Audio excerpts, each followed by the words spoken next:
Bismillahirrahmanirrahim. Innal hamdalillah nahmaduhu wa nasta'inuhu wa nastaghfiruh wa na'udzu billahi min shururi anfusina wa min sayyiati a'malina may yahdihillahu fahuwal muhtadi wa may yudlilhu falan tajida lahu waliya mursyida.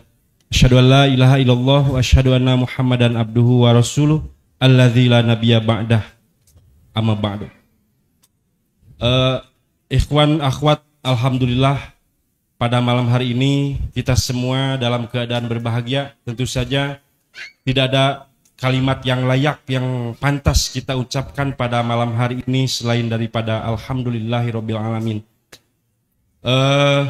Informasi sedikit, insya Allah pertengahan Januari dalam rangka tasyakur binikmah, insya Allah Masjid Al-Firdaus yang berada di tengah-tengah kota di Pasar Kadipaten akan mulai beroperasi. Mungkin ini sebuah kabar gembira untuk kaum muslimin, segenap kaum muslimin di wilayah Kadipaten. Untuk peresmian Masjid Al-Firdaus insya Allah menjelang bulan Ramadan tanggal 16 Februari 2025 dan insya Allah akan dipakai untuk sholat tarawih, mengawali sholat tarawih di tahun 2025. Untuk bisa memanfaatkan waktu kepada Al-Ustadz Abu Haidar Hafidhahullah, kiranya bisa menyampaikan nasihat-nasihatnya untuk kami semua. Tafadhol Ustadz. Bismillahirrahmanirrahim. Assalamualaikum warahmatullahi wabarakatuh. Alhamdulillahilladzi hada wa asyhadu anna Muhammadan abduhu wa rasuluh. Ya ayyuhalladzina amanu taqullaha haqqa tuqatih wa la tamutunna illa wa antum muslimun. Wa ba'd.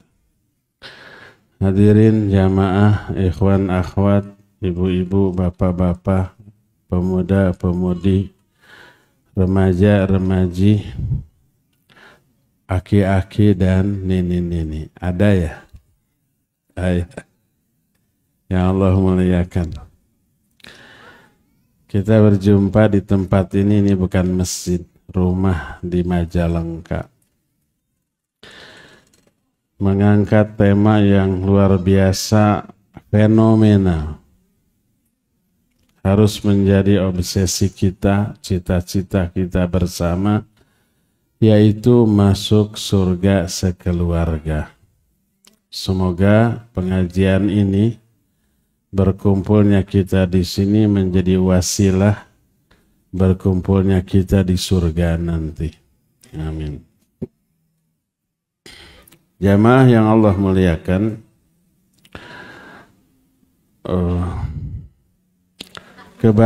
kebahagiaan sempurna kita dalam hidup hanya bisa kita raih setelah kita beserta pasangan kita, ayah ibu kita, anak mantu kita, cucu-cucu kita, semuanya masuk ke dalam surga. Itu kebahagiaan yang sempurna.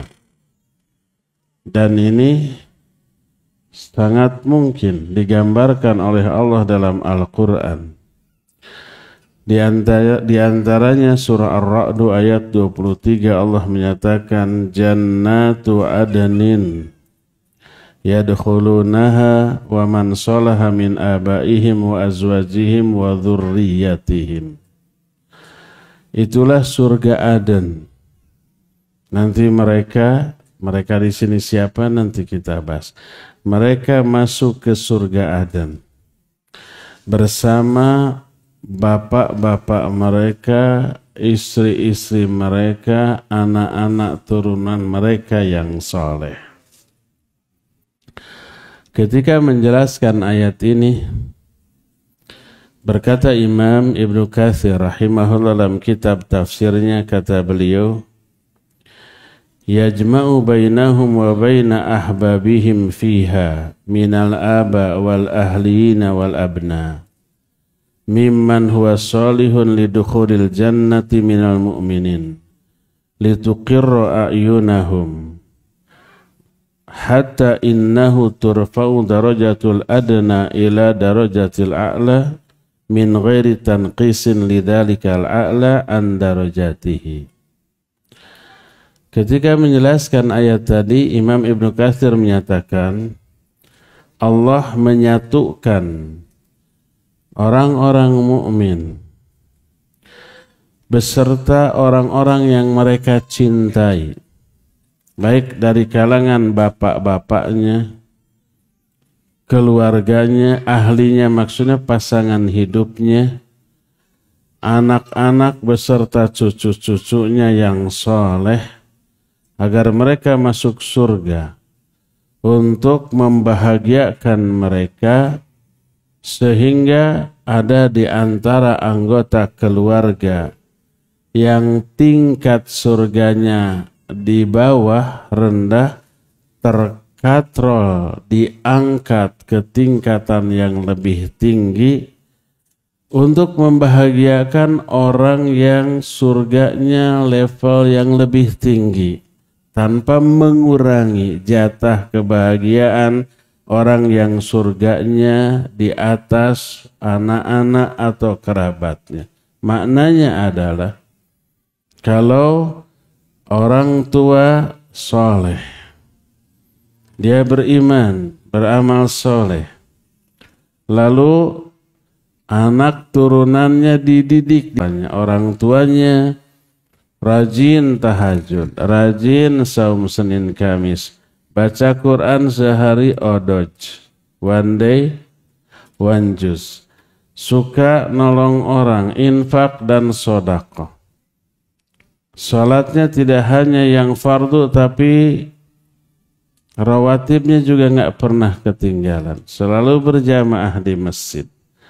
Pokoknya mah kata orang Majalengka mah fardu kalaku, sunnah kalampah. Yang fardu dilakukan, yang sunnah dilaksanakan. Anak-anaknya tuh tidak sehebat ayah ibunya. Anak-anaknya cuma sholat fardu saja, tahajud nama tara. Rawatib sering ditinggalkan. Baca Al-Quran bukan odoj tapi one day, one page. Satu halaman saja sehari. Infak sedekahnya kadang-kadang tidak keluar, tertahan kadang keluar. Dua-duanya masuk surga. Ayah ibunya masuk surga, anaknya masuk surga. Cuma karena amalnya beda, cucu itu sempurna apa tidak? Tidak. Kita senang, bahagia, anak cucu kita kemana ya? Ada tapi di bawah, aduh nggak ketemu, beda level. Jangankan di surga yang levelnya satu level dengan level lain, jaraknya sejauh langit dan bumi. Di kita aja di hotel, orang tuanya umpamanya di Presiden Suite di lantai yang paling tinggi, anak-anaknya umpamanya masuk ke hotel itu juga, tapi kamar standar di lantai dasar atau lantai 1. Mereka nggak bisa ke lantai kita, ke kamar kita. Kita juga nggak bisa ke lantai mereka, aksesnya beda, ya enggak? Kira-kira bahagia enggak? Enggak bahagia. Kurang rasanya kebahagiaan. Kita senang tapi anak istri kita enggak ada. Di surga itu akan terjadi. Karena itulah demi menyempurnakan kenikmatan, kebahagiaan ahli surga yang levelnya lebih tinggi, maka anak-anaknya yang ada di bawah dikatrol, diangkat selevel, setingkat dengan tingkatan surga bapak-bapaknya. Akhirnya bertemu, akhirnya berjumpa. Kadar kenikmatan, kebahagiaan ibu bapaknya tidak dikurangi, kadar kenikmatan anaknya dikatrol, dinaikkan semewah, sebahagia. kami gabungkan dengan mereka, anak-anak, cucu-cucunya digabungkan dengan orang tuanya, dengan kakaknya. Satu level. Kata Ibnu Abbas radhiyallahu anhuma, anak-anak di surga dikatrol ke level yang lebih tinggi setingkat dengan level orang tuanya, walaupun amalan anak-anaknya jauh di bawah level surga dan amal orang tuanya. Maka mereka masuk surganya itu bareng. Satu level walaupun amalnya berbeda. Dan ini yang disebut dengan syafaat orang tua kepada anak-anaknya. Sekarang bagaimana kalau sebaliknya? Anak-anak yang lebih rajin ibadahnya, orang tua menambah memble. Ada yang begitu? Ada. Yang tadi ada, yang begini juga ada. Karena mungkin anaknya mondok, anaknya mesantren, anaknya terdidik secara baik. Ilmunya dapat, amalnya dapat, akhlaknya lebih mulia daripada orang tuanya. Anaknya mah setiap Senin Kamis saum, setiap malam tahajud, setiap hari baca Quran odoj, ngajar ke sana, ngajar ke situ, berdakwah, bersabar dan seterusnya. Orang tua nama karena tidak mondok, tidak mesantren, tidak sehebat itu. Apa akibatnya? Akibatnya orang tuanya mungkin masuk surga tapi level yang terendah. Anaknya level yang lebih tinggi. Bisakah itu dikatrol? Ya. Anak mana yang gak sedih walaupun dia di surga, tapi orang tuanya tidak terlihat. Gak ada ayahnya, gak ada ibunya. Walaupun tahu di surga, tapi levelnya di bawah. Bahagia enggak? Iya, tapi kurang sempurna. Dikatrol lah orang tuanya ke atas. Sehingga selevel juga dengan anak-anaknya. Maka inilah yang dimaksud dengan beberapa hadis yang sahih tentang syafaat anak bagi orang tuanya. Di antaranya hadis sahih riwayat Imam Muslim. Berkata Rasulullah sallallahu alaihi wasallam, "Idza matal insan inqata'a amaluhu illa min thalath." Enggak bisa baca Quran, enggak bisa infak sedekah. Putus. Kecuali 3 yang pahalanya mengalir terus. Pertama, sedekah jariyah, bikin masjid, nyumbang pondok pesantren, bikin madrasah, membebaskan tanah untuk perluasan pondok pesantren. Itu tuh sedekah jariyah. Jariyah itu ngalir terus pahalanya karena pemanfaatan dari yang disedekahkannya juga permanen manfaatnya tuh. Nggak akan hilang, nggak akan habis. Kalau kita infak sedekah uang, makanan, saat itu dikasih, saat itu habis. Sorenya keluar lagi.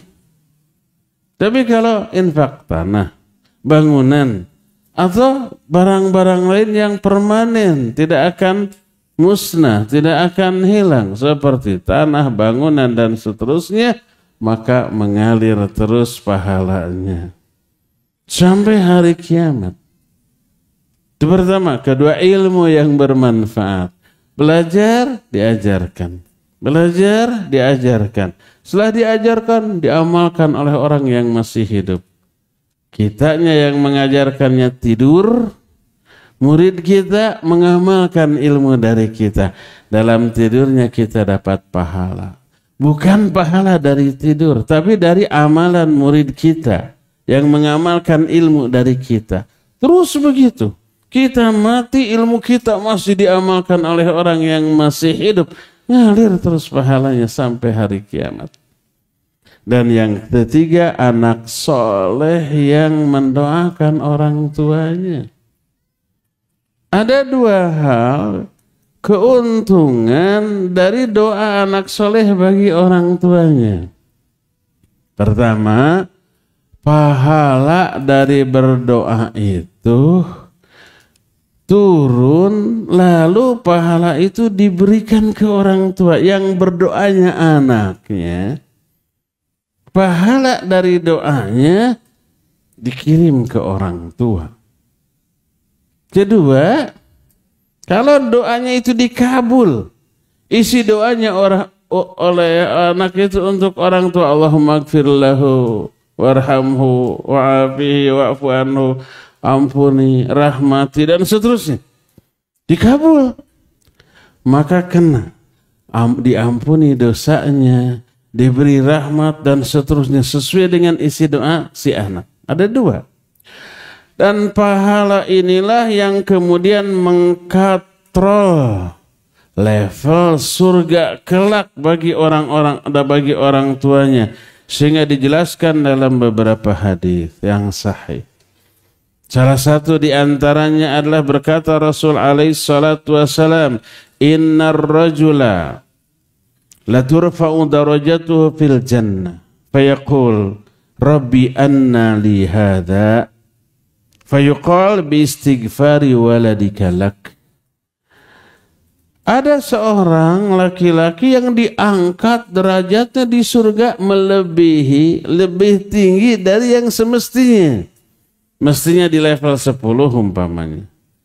Ini diangkat menjadi level 100.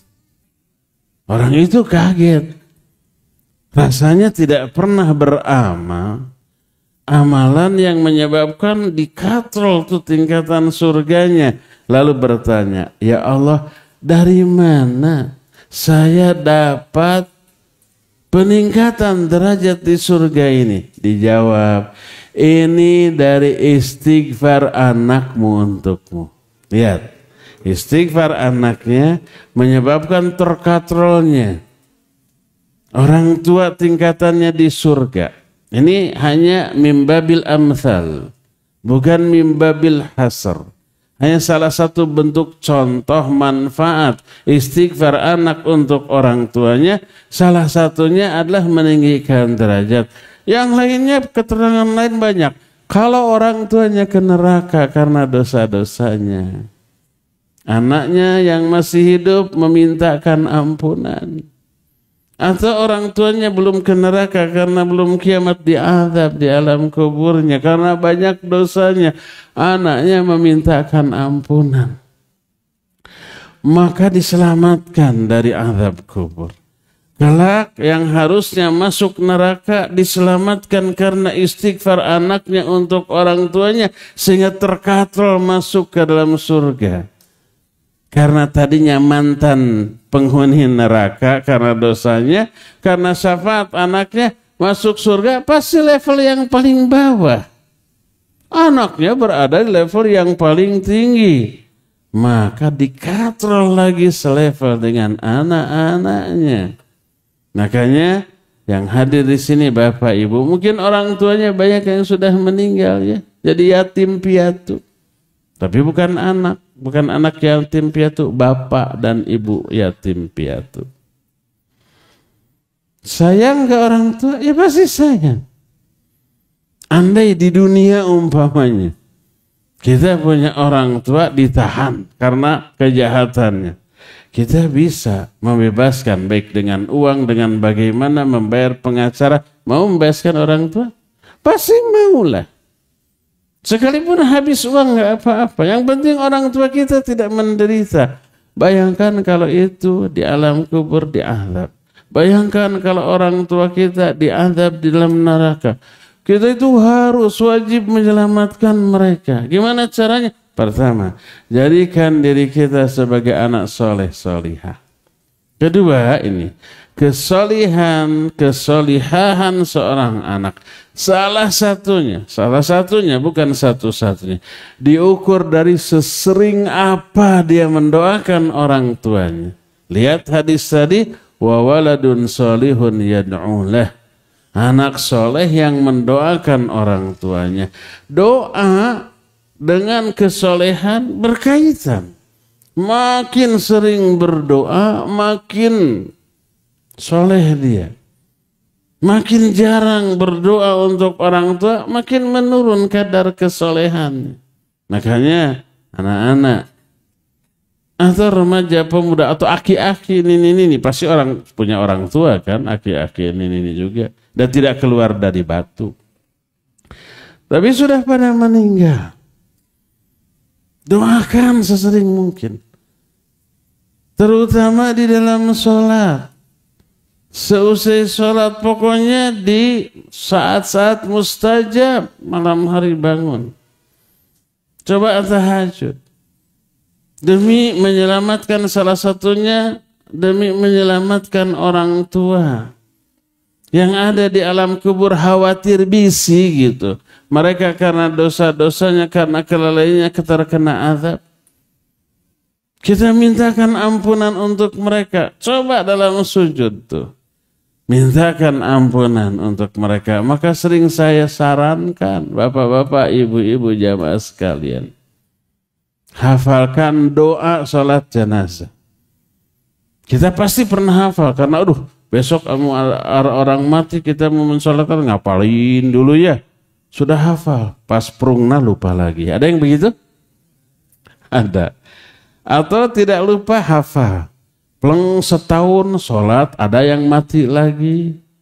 Masih hafal nggak? Sudah lupa. Atau sibuk lagi. Leheng atau agak mending kalau masih ada waktu. Kalau mendadak pas kita masuk masjid, beres sholat zuhur diumumkan, mohon keriduannya ikut menyolatkan jenazah. Aduh, ngadadak tuh apa? Ada yang begitu? Ada. Ada apa banyak? Banyak apa semua? Semua. Kenapa tidak hafal? Karena jarang dibaca. Kenapa kita enggak lupa Al-Fatihah? Karena sehari kita baca minimal berapa kali? 17 kali. Kenapa kita enggak lupa Qul huwallahu ahad? Itu surat yang paling favorit dibaca. Dan memang disunahkan membaca Qulhu di dalam salat sunnah. Rakaat pertama Qul ya, yang kedua Qulhu. Kenapa kita tidak lupa? Setiap hari kita baca. Nah, ini pun hafalkan coba. Tujukan untuk orang tua kita. Itu lengkap apapun yang dibutuhkan oleh orang yang ada di alam kubur sampai ke akhirat. Lengkap ada di dalam doa salat jenazah. Coba saja, Allahumma gfir lahu warhamhu wa'afihi wa'fu anhu wa akrim nuzulahu wasi' madkhalahu wagsilhu bil ma'i wa thalji wal abad wa naqqihi min al khataya kama yanaqqa thawb al abyadu min ad daras wa abdilhu daran khairan min dari wa ahlan khairan min ahli wa zawjan khairan min zawji wa adkhilhu al jannah wa a'idhu min adzabil nar wa adzabil qabr. Lengkap, semua yang dibutuhkan ada. Hafalkan. Terus baca kapan? Di dalam sujud. Sujud salat apa? Salat apa aja. Salat fardu? Iya. Kalau memungkinkan. Kalau ahwat memungkinkan. Karena dia salat sendiri di rumah, ya enggak? Setiap sujud baca itu. Tapi jangan lupakan subhana rabbiyal a'la. Jangan sampai saking semangat, ngodakan mamah papah ya. Begitu ketebruk sujud langsung Allahumma gfir lahu warhamhu. Subhana rabbiyal a'lanya ketinggalan. Padahal itu yang wajibnya. Mendoakan yang selebihnya sunnah. Kalau laki-laki susah karena berjamaah di masjid. Jadi imam kepanjangan. Jadi makmum baru subhana rabbiyal a'la 2 kali sudah takbir. Paling bisa laki-laki di mana? Di salat sunnah. Salat sunnah yang mana saja? Rawatib, terutama tahajud. Lakukan setiap sujud. Kalau 2 rakaat saja, berarti berapa kali sujud kita? 4. 1 rakaat kan 2 kali sujudnya. 11 rakaat tahajud. Berarti berapa kali sujud? 22 kali. Kita mendoakan 22 kali dalam satu tahajud. Belum ditambah di rawatib, di tahiyatul masjid, di syukrul wudu, dan seterusnya. dahsyatnya pengaruh ke orang tua kita yang ada di sana, yang ada di alam kubur, dan kelak berpengaruh besar kepada nasib mereka di surga, di akhirat nanti setelah kiamat. Berkata Imam Jalaluddin As-Suyuti dengan Jalaluddin Al-Muhalla, keduanya menulis tafsir bareng-bareng dua jalal. Disebut saja tafsir Jalalain. Jalalain itu dua jalal. Karena disusun oleh dua orang ulama yang namanya Jalaluddin. Satu Jalaluddin As-Suyuti, yang kedua Jalaluddin Al-Muhalla. Kata Jalaluddin As-Suyuti dan Al-Muhalla, al-madhkuruna fil jannah fayakununa fi darajatihim wa illam ya'malu takrimatan lil abana biijtima'il aulad takrimatan lil aba biijtima'il aulad ilaihim alhaqna bihim dzurriyyatahum. Orang-orang yang disebutkan dalam ayat ini berada di surga. Mereka berada di tingkat mereka, tapi mengkatrol anak-anak mereka, sekalipun anak itu tidak beramal seperti amalan orang tua mereka, sebagai pemuliaan Allah kepada para orang tua tersebut.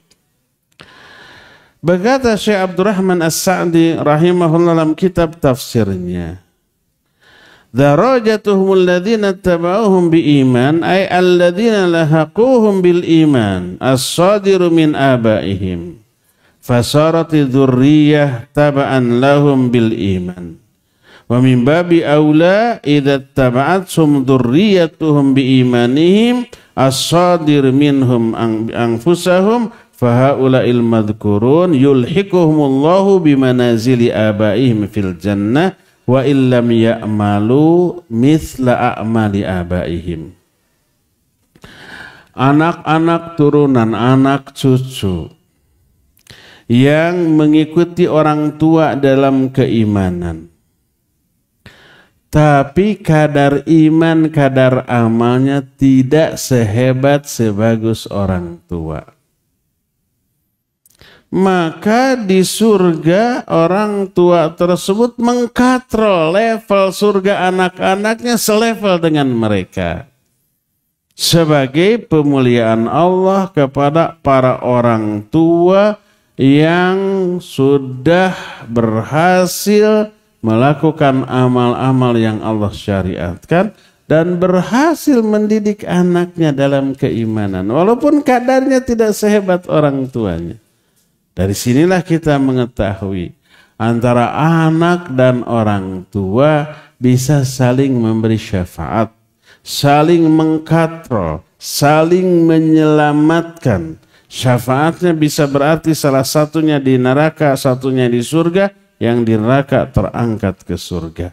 Baik ayahnya mengangkat anaknya atau anaknya mengangkat ayahnya. Dan begitulah seterusnya, sehingga mereka pun masuk ke surga bersama-sama. Sempurnakan kebahagiaan. Sekarang bagaimana caranya agar kita bisa demikian? Bisa masuk surga bersama-sama. Mungkin para orang tua nggak tahu anak-anak banyak. Dulu waktu saya anak-anak, nah, memang lebih egois anak-anak daripada orang tua. Waktu saya anak-anak atau remaja sebelum menikah, dulu saya bujang. Pernah jadi bujang sebelum menikah. Kalau libur dengan teman-teman pergi ke gunung, pergi ke pantai bareng-bareng, bahagia hanya dengan kawan-kawan. Nggak ingat ke orang tuanya. Ada di sini anak-anak yang begitu? Ada atau banyak? Banyak kan semua. Jangan semua. Tapi setelah jadi orang tua, terus senang-senang berdua suami istri, anak-anaknya nggak diajak, kurang rasanya kebahagiaan ya. Sudah jadi orang tua tuh merasa tuh kebahagiaan nggak sempurna tanpa anak cucu. bagi yang sudah punya cucu, bagi yang belum hanya dengan anak-anak. Saya merasakan walaupun umpah dengan sahabat-sahabat dekat, terus ke mall, ceceleng-cengan sendiri di mall, malu. Lihat orang lain suami istri bergandengan, cuma lihat aja nggak belanja. Tapi bahagianya bukan main. Apalagi dengan anaknya, lari-lari, seneng. Aduh, ingat ke anak, ingat ke istri di rumah, kurang sempurna. Wisata, healing, senang-senang, piknik sendirian tanpa anak dan istri. Kalau sudah jadi orang tua begitu.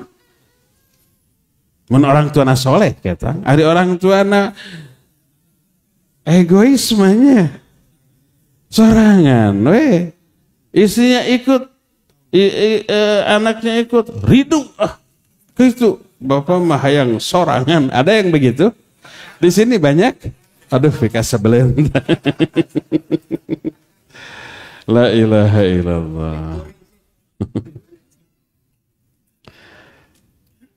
Jadi kebahagiaan baru sempurna kalau kita mengalami merasakannya bersama-sama dengan pasangan, dengan anak, dengan cucu, dengan menantu, dengan orang tua. Terus dengan kakek nenek. Bahagia itu bukan main ya. Apalagi dengan adik dan kakak. Lebih berbahagia lagi. Ponakan-ponakan juga. Itu pun kalau hubungan adik kakaknya bagus. Saling menyayangi, saling memperhatikan, saling peduli, saling menolong, saling membantu ketika di dunianya. Mereka salah satu di antara sumber kebahagiaan kita ya. Sekarang bagaimana caranya agar kita bisa sama-sama masuk surga sekeluarga? Ini kuncinya. Ini materi yang inti. Tadi baru mukadimah. Cara pertama adalah ciptakan surga dunia dalam rumah tangga kita. Itu kuncinya. Siapa yang belum bisa menciptakan surga dalam rumah tangga kita, jangan berharap di akhirat bisa ke surga bahagia bersama keluarga. Apalagi awet tapi rajat. Setiap hari bertengkar, jangankan di surga, di dunia ini sudah ada sudah nggak mau bareng-barengnya. Setiap hari ribut terus. Suami dengan istri, orang tua dengan anak, adik dengan kakak, nggak betah di rumah, broken home. Akibatnya apa? Masing-masing udah cari kebahagiaan sendiri. Akhirnya anak-anak lebih sering nginep di luar. Ke rumah paling kalau lapar, makan, butuh uang, minta setelah kebutuhannya terpenuhi, lari lagi keluar, cari kesenangan di luar. Suami istri juga begitu. Suaminya kalau di rumah tuh tekanan batin, diomelin terus, dibaudan terus, ingin segera pergi kerja besok. Begitu besok adzan subuh, udah mandi. Mau kemana Pak? Kerja. Padahal jam 5 kene tete. Semangat. Ada yang begitu nggak betah di rumah? Ada. Rumah tangganya sudah tidak menjadi surga. Sudah menjadi neraka. Bagaimana bisa bahagia bersama di surga nanti? Di dunia aja sudah saling benci, sudah saling tidak betah. Inilah isi kandungan sebuah ayat yang berisi doa dalam surah Al-Furqan.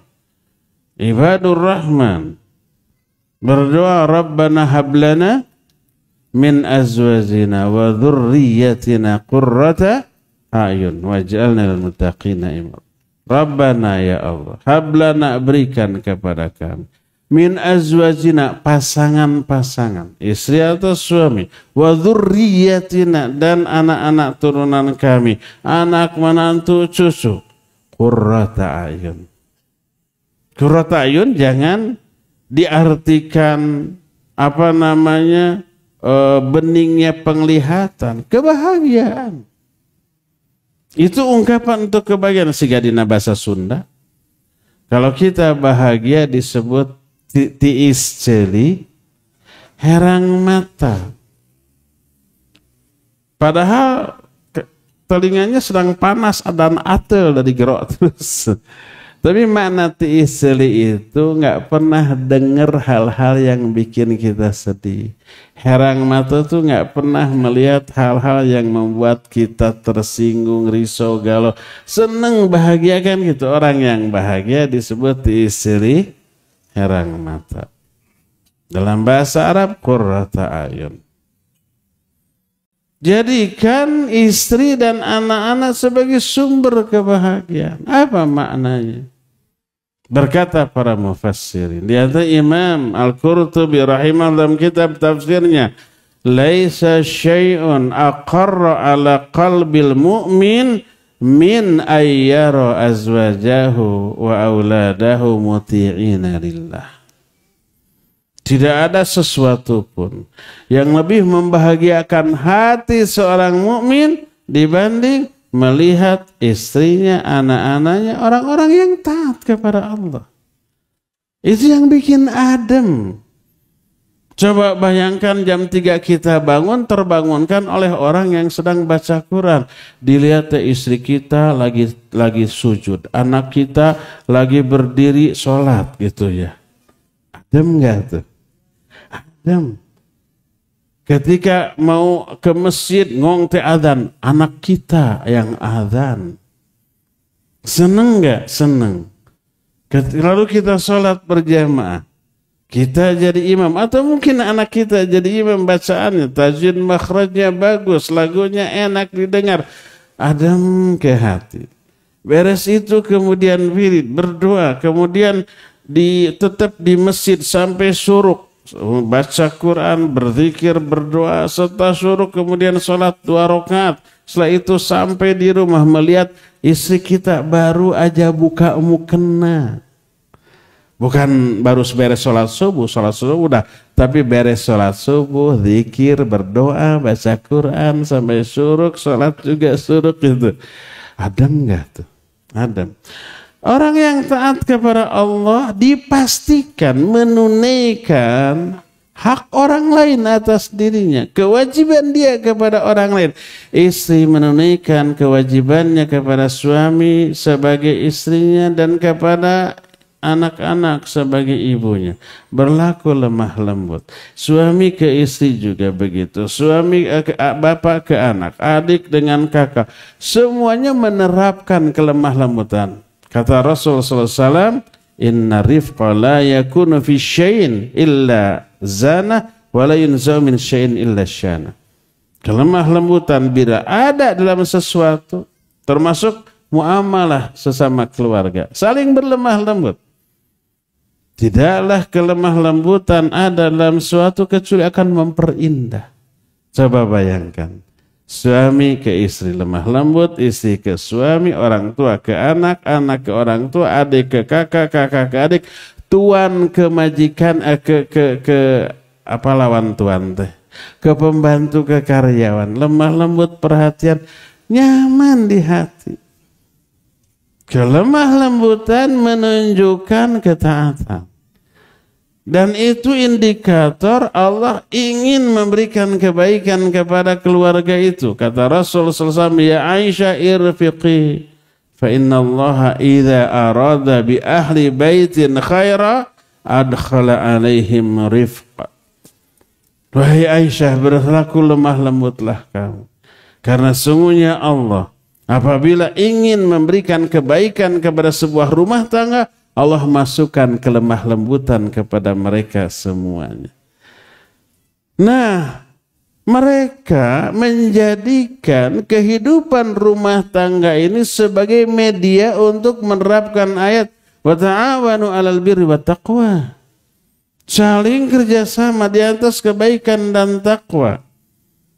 Suami membantu pekerjaan istri, istri membantu pekerjaan suami, anak ke orang tua begitu, orang tua ke anak, adik ke kakak, dan seterusnya. Saling meringankan dengan harapan ini perintah Allah, Allah yang kasih pahalanya, kasih balasannya. Sebodoh amat orang mau suka atau tidak, Allah yang perintahkan kita menolong orang lain, terlebih orang terdekat. Maka anak-anak setelah kewajiban dia sebagai santri atau siswa belajar, sudah ada waktu luang, bantu ibunya nyuci piring, bantu ibunya nyapu, ngepel. Kata ibunya, "Yang ka warung meser tarasi segut mana mah."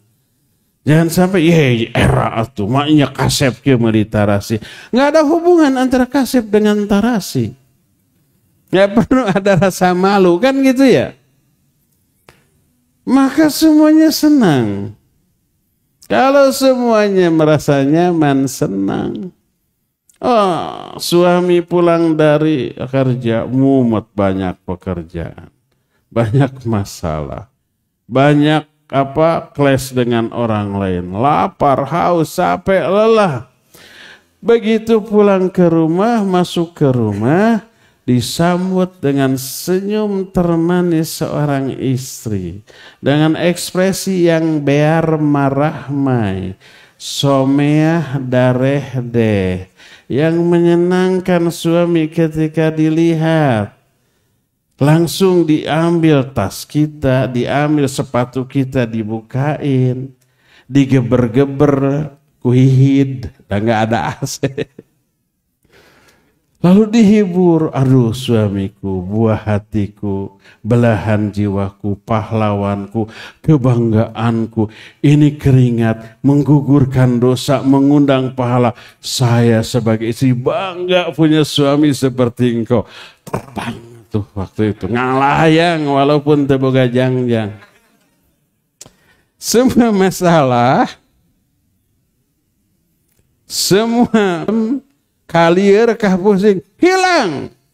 Anak-anak, papa, abi sudah seger, sudah mandi, rumah sudah bersih, sudah tertata rapi, wangi. Semua kamumat, kakehel, kacapek hilang dengan melihat senyum manis sang istri, kebahagiaan anak-anak ketika menyambut suaminya, kerapihan kondisi di rumah, kebersihan dan kewangiannya. Aduh, inilah surga duniaku. Betah nggak dalam kondisi seperti di rumah? Super betah. Jadilah baiti jannatis. Rumahku adalah surgaku. Coba ciptakan. Di sana sumber pahala. Di sana medan jihad istri untuk mengkondisikan rumah tangganya menjadi surga bagi suami dan anak-anaknya. Seorang perempuan di zaman Nabi namanya Asma binti Yazid radhiyallahu anha. Dia ini terkenal pandai bicara. Bentik curug balas nunjuk, capetang balas niwar. Artinya dia banyak ngomong gitu. Dan sering sekali menjadi perwakilan para wanita untuk bertanya kepada Nabi SAW. Punya mental, ya, tidak pemalu dan ngomongnya pinter. Nabi SAW dan para sahabat sedang ngariung. Datang Asma. Kata Asma, ya Rasulullah, innallaha ba'athaka ilar rijali wan nisa. Fa'amanna bik wa taba'nak. Wahai Rasulullah, sungguhnya Allah mengutus engkau kepada laki-laki juga kepada wanita. Kami pun sebagai wanita beriman kepadamu, mengikutimu. Jadi sama antara laki dan wanita keimanannya kepada Nabi SAW, komitmennya. Tapi sayang, kata Asma, fa innar rijala fuddilu bi salatil jumu'ah wa syuhudil janazah wal jihadi fi sabilillah. Tapi sayang, para laki-laki itu diberi keutamaan amal yang tidak disyariatkan untuk wanita. Mereka sholat Jumat. Mereka mengurus jenazah sampai ke pemakaman. Mereka juga jihad di jalan Allah. Ini 3 amalan utama tidak disyariatkan bagi wanita. Makanya wanita kalau Jumatan lebih baik di rumah aja sholat zuhur dengan Jumatan.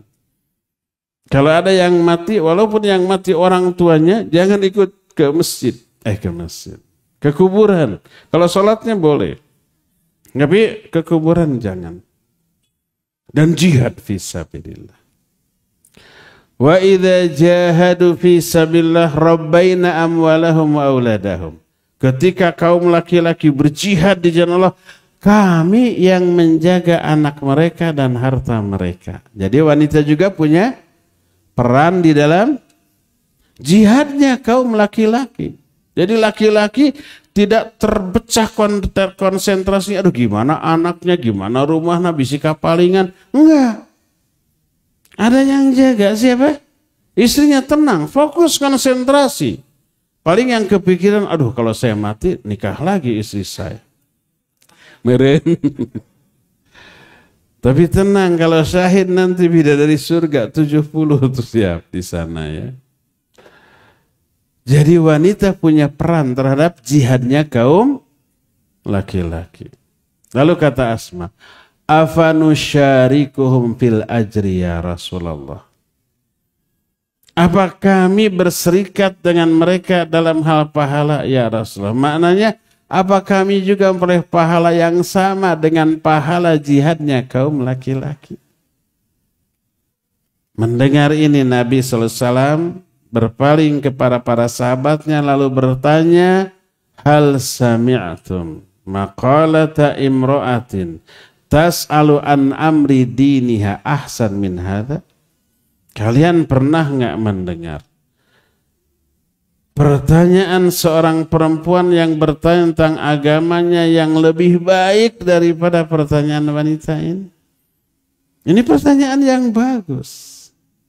Dan dia mewakili kaum wanita yang ada ngumpul di sana yang pemalu itu. Kata para sahabat, tidak ada ya Rasulullah. Apa kata Nabi selanjutnya? Insarifi ya Asma wakhbiri ma wara'aki minan nisa. Sekarang pulang kau he Asma. Sampaikan kepada wanita yang ada di belakangmu tuh. Anna husna taba'uli ihdakunna li zawjiha. Bahwa bagusnya sikap kalian kepada suami-suami kalian.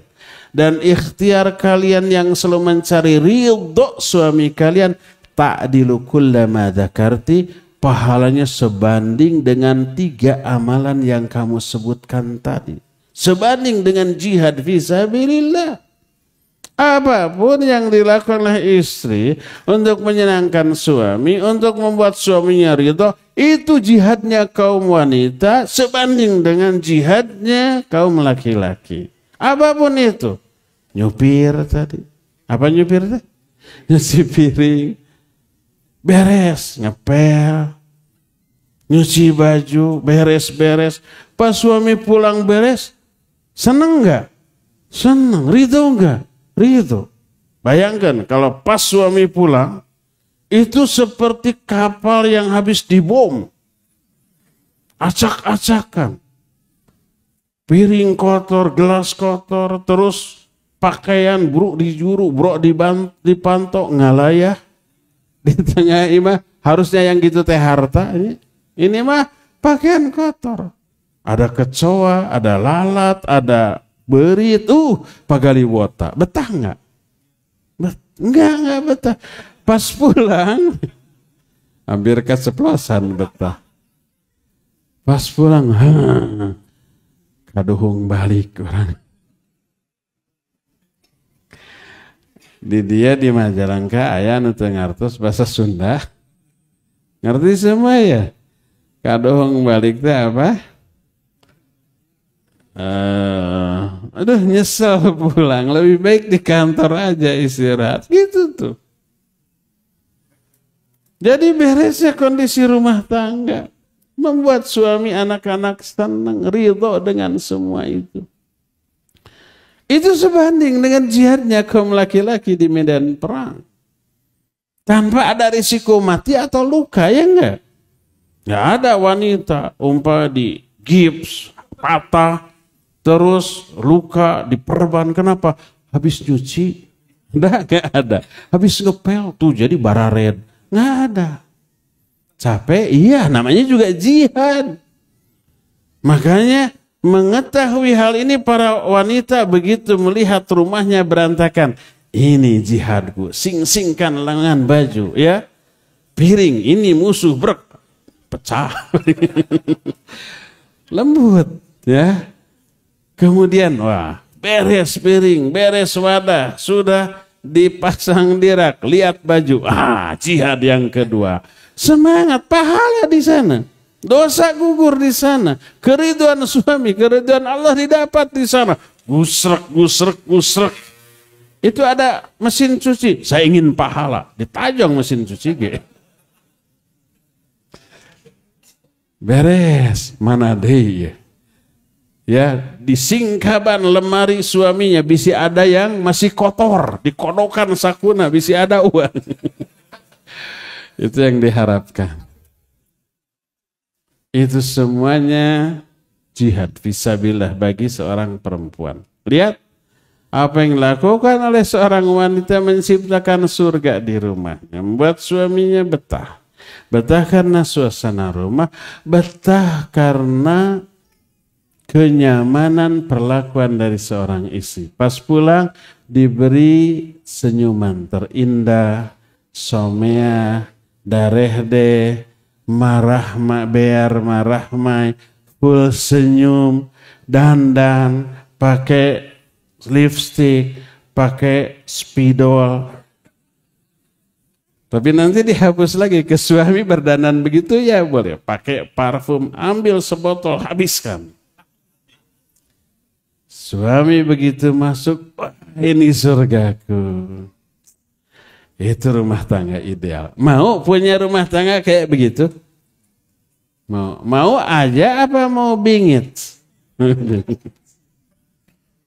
Ciptakan surga di dalam rumah tangga kita. Dari sana lahir pahala yang banyak. Dari sana turun ampunan yang sangat banyak. Menghapus banyak dosa. Dari sana rahmat, barokah Allah, kebaikan Allah diturunkan. Maka rumahnya menjadi tempat terindah di alam dunia ini. Menjadi surga. Sebelum kelak mereka berkumpul di akhirat di surga yang sebenarnya. Inilah langkah yang harus kita lakukan kalau ingin bareng-bareng masuk surga. Ciptakan surga dunia dalam rumah tangga kita. Baru teori, baru pembukaan kedua, mukadimah kedua. Timbul pertanyaan, mukadimah ketiga. Bagaimana caranya menciptakan surga dunia dalam rumah tangga? Nah, ini materi intinya. Ya, tapi sayang waktunya sudah habis. 10 menit lagi, 9 menit lagi untuk tanya jawab. Cukup sampai di sini materi intinya entah kapan, mungkin tahun depan. Setahun lagi ya. Ketika ada takdir Allah saya kesini lagi, kita akan lanjut dengan menciptakan surga dunia dalam rumah tangga. Catat judulnya bagus tuh. Tadi masuk surga sekeluarga, bagus kan? Menggiurkan. Ini lebih menggiurkan ya, menciptakan surga dunia dalam kehidupan rumah ya. Tersisa 9 menit lagi untuk tanya jawab. Apabila ada pertanyaan dipersilakan. Wa sallallahu ala nabiyina Muhammadin wa ala alihi wa ashabihi wasallam. Pertanyaan pertama. Assalamualaikum Ustaz. Waalaikumsalam warahmatullahi wabarakatuh. Izin bertanya. Bagaimana hukumnya ketika suami dan istri tidak serumah karena alasan pekerjaan, LDR-nya? Apakah jika sampai tidak mendapatkan nafkah lahir ataupun batin, adakah solusinya? Ada. Serumah. Itu solusinya. Siapa yang harus pindah? Istri yang harus mengikuti suami. Tapi kalau menurut perhitungan suami istri lebih maslahat suami yang pindah mengikuti istri dan dua-duanya ridho, nggak masalah. Kalau itu yang lebih maslahat. Pokoknya jangan sampai terpisah. Kalau kerjanya beda di luar kota, berbahaya. Pertama, tak tertunaikannya hak dan kewajiban. Kedua, ketika hak kewajiban tidak tertunaikan, dapat pahala teragung dari mana? Jihadnya istri tadi itu di rumah membahagiakan suami. Karena LDR nggak bisa ditunaikan, tuh pahalanya dari mana dapat? Suami juga begitu, memberikan perhatian ke istri, kepedulian, kasih sayang, berlemah lembut, termasuk menggauli, membahagiakan sang istri. Dapat pahala yang gede. Kalau itu tidak dilakukan, pahalanya dari mana? Lalu untuk apa nikah kalau LDR-nya? Nah, belum yang paling berbahaya adalah kebutuhan biologis yang tidak tertunaikan, padahal tuntutan itu mendesak. Sama dengan makan, sama dengan minum. Kalau tidak makan lapar, kalau tidak minum haus, berbahaya bagi tubuh. Syahwat yang tak tersalurkan juga berbahaya bagi tubuh. Tubuh nagih itu. Bahaya ini menjadi penyebab terjerumusnya masing-masing suami istri kepada perzinahan. Waliyadzubillah, ya.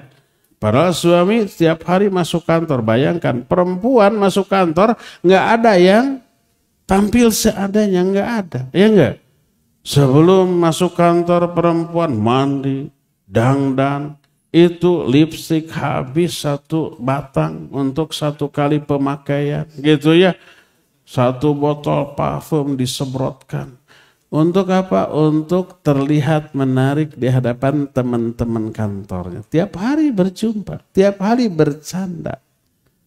Akhirnya apa? Terjadi cinlok. Ada terjadi seperti ini di kantor-kantor?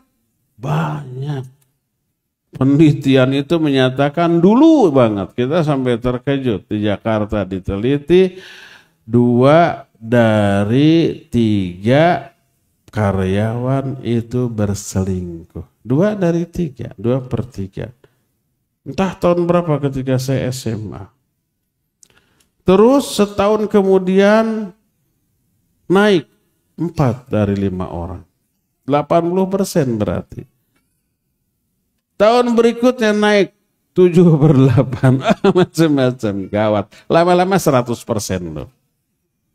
Kalau 100% berarti semua itu berbahaya, ya. Jangan LDR. Terus apa solusinya? Salah satunya pindah. Hukum asal istrinya yang mengikuti suami. Tapi kalau ada maslahat, lebih baik suami yang ikut istri karena istri ada rumah yang tidak perlu ngontrak. Pekerjaannya lebih menyenangkan, gajinya lebih gede, lebih maslahat suami yang pindah, nggak masalah, ya. Itulah solusinya, wallahu a'lam bishawab.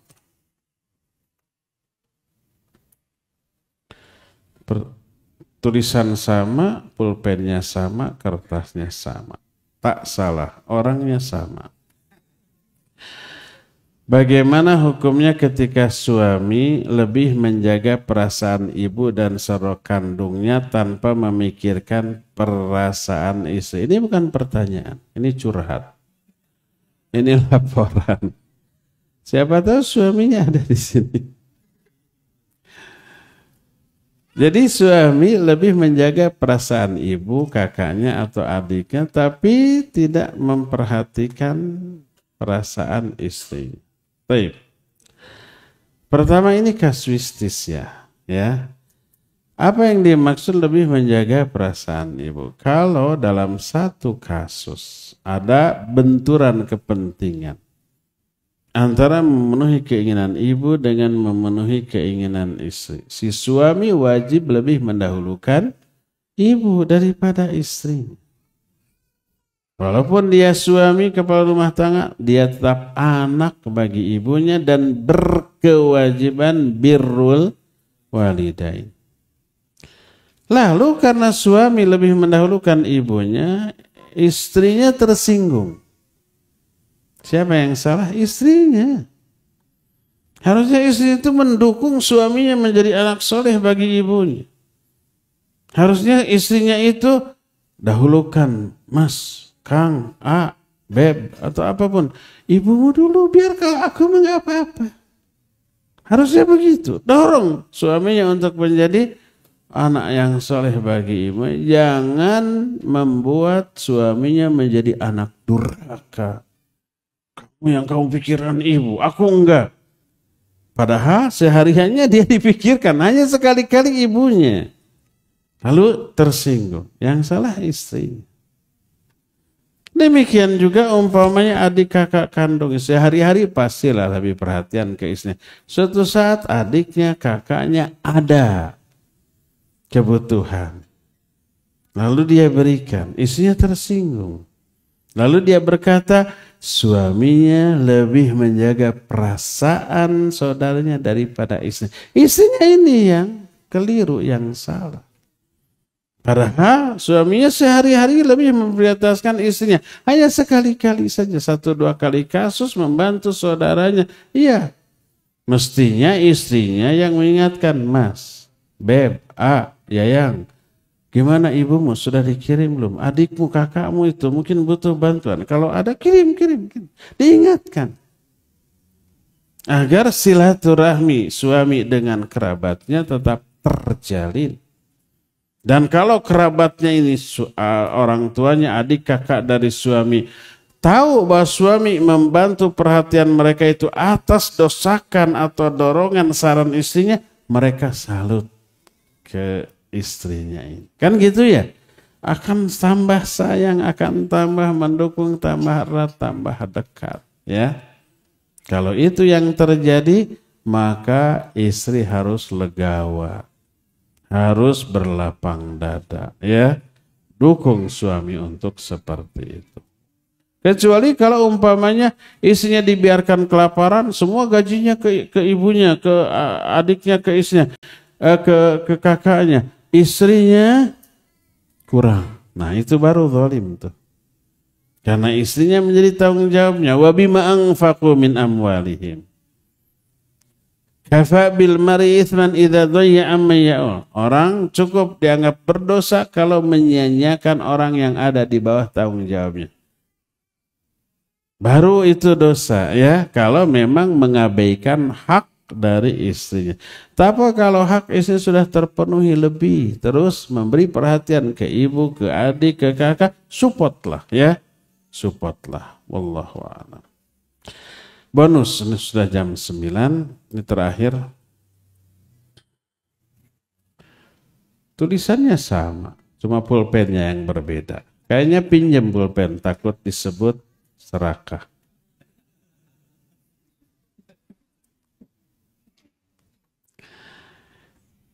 Assalamualaikum Ustaz. Waalaikumsalam. Izin bertanya, jika suami meninggal dunia, terus istri menikah lagi, masuk surganya bersama suami yang mana? Suami terakhir. Kalau istri itu punya 10 suami, maksudnya bukan poliandri. Nikah yang pertama, besoknya mati. Habis masa idah, ya, nikah lagi, mati lagi. 10 suami, mati semua. Dan semuanya soleh, masuk surga. Wanita ini juga soleh masuk surga. Maka wanita ini akan bersama-sama suami terakhir. Karena itulah janda-janda Nabi SAW tidak boleh lagi dinikahi oleh laki-laki manapun. Karena mereka akan tetap menjadi istri Nabi SAW sampai ke surga. Pertanyaan, terus 9 suami yang mati duluan, nanti akan sama siapa di sana? Pertanyaannya gitu ya. Cemburu nggak di sana? Itu mantan istri saya. Waktu saya mati itu masih saling sayang, saling cinta. Sampai janji kita hidup semati ya. Nanti di surga bareng-bareng lagi. Iya, di surganya sama laki lain. Apa yang terjadi? Ini pernah ditanyakan kepada para masyaikh. Di antara Syekh Muhammad bin Shalih Al-Utsaimin rahimahullah. Bahwa suami istri di dunia akan tetap menjadi suami istri di surga. Bosan dong itu juga. Di dunia aja sudah ingin jauh. Ketemu lagi di surga. Bosan itu menyenangkan atau tidak? Buruk atau jelek? Buruk dan jelek. Di surga nggak ada keburukan, nggak ada penderitaan. Nggak akan ada rasa bosan. Karena apa? Karena istri kita di dunia kalau suka surga berubah segala-galanya lebih baik. Ya, wajahnya secara fisik lebih cantik. Waktu di dunia goreng patut, tapi soleh. Makanya mau kita nikahi itu di akhirat di surga, bidadari surga juga kalah. Waktu di dunia badannya itu seperti tambur. Tapi saleh. Masuk ke surga. Dari surga mah langsing tuh. Bodyguard. Waktu di dunia kulitnya hitam. Di itu mah tuh nggak ada. Glowing. Apa pokoknya mah? Setiap detiknya tambah cantik. Yang laki-laki setiap detiknya tambah ganteng. Ketika terkena angin surga. Kalau sudah berubah kayak gitu, ya, mungkin bosan? Nggak akan bosan. Akan tetap saling sayang, saling cintai, saling merindukan, romantis dan seterusnya, ya. Tidak akan. Nah, sekarang kalau ketika di dunia nggak punya pasangan, baik duda dan janda, mati dalam keadaan duda atau janda, tapi dua-duanya soleh, nggak punya pasangan, atau bujang lajang, belum menikah, soleh gitunya, dua-duanya mati masuk ke surga. Bahasa kitanya no comment.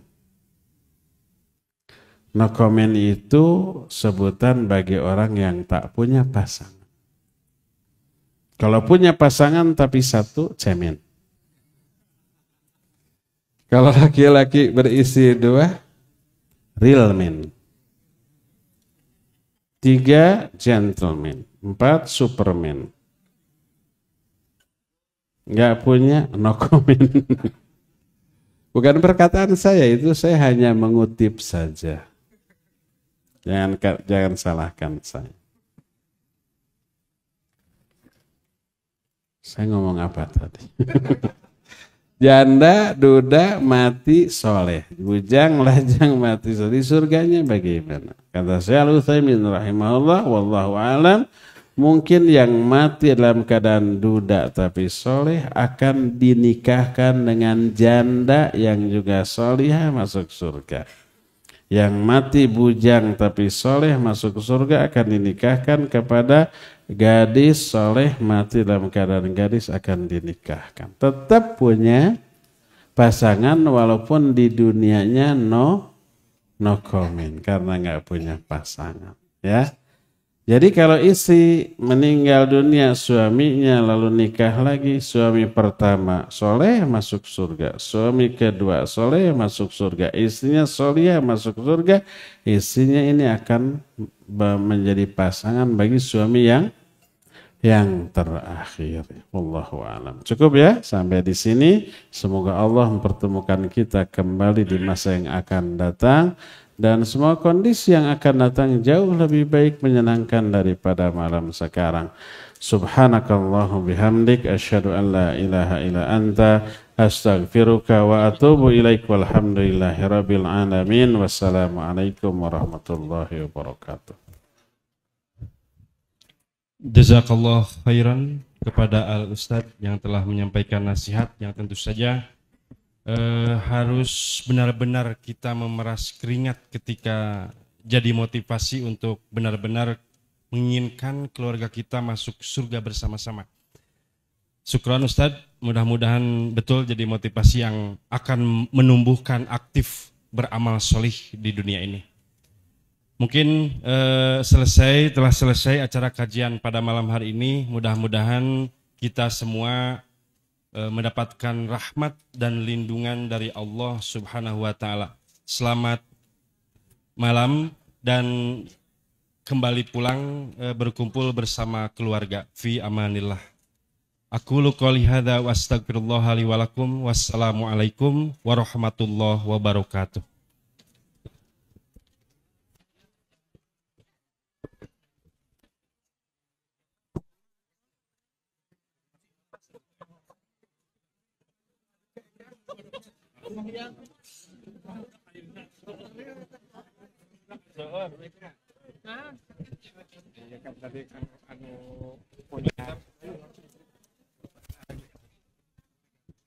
Subscribe channel Marhaban TV. Ikuti akun sosial media Marhaban TV, siaran Telegram, grup WhatsApp. Yuk berdakwah bersama kami, dukung operasional dakwah dan sosial kami, raih pahala jariah yang terus mengalir sampai hari kiamat. Jazakumullahu khairan.